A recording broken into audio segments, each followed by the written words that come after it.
When I was about 3 or 4 years old, my mother and father were splitting up, and the household was breaking up, and we had a dramatic event one night where my mom put all of us kids in the car and took us to a motel, and we left my father and left the house, and we just had the clothes on our backs, and really that was about it.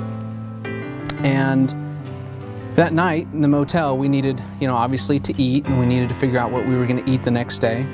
And so my mom decided to take us all to the grocery store with her. And, of course, at 3 or 4 years old, you don't really understand money. You don't understand the value of a dollar, and you don't understand how hard it is to earn, or where it comes from, or the fact that sometimes it's limited. And I remember going to the grocery store, and, my mother was getting the bread and getting the lettuce and the tomato and the cheese, and basically we were buying material to build sandwiches for us to eat.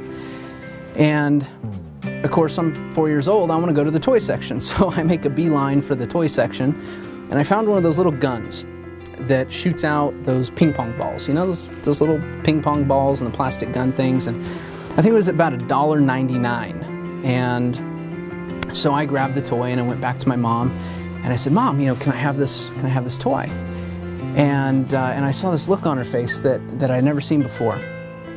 And she started doing math in her head, and she started calculating, and she said, "Okay, I have $20, and this is this much, and this is this much, and this is this much." And after she got done calculating, she looks down at me with incredibly sad eyes, and she says, "Honey, we can't afford it." And I kind of thought for a second. I said, "But Mom, it's only $1.99. And she said, "I know, honey, but well, hang on." And she looks down and she says, "Okay, we're not gonna have Kool-Aid to drink, and we're gonna get you the toy." And literally took back Kool-Aid so that I could have my toy. And at 4 years old, you really don't comprehend the significance of that.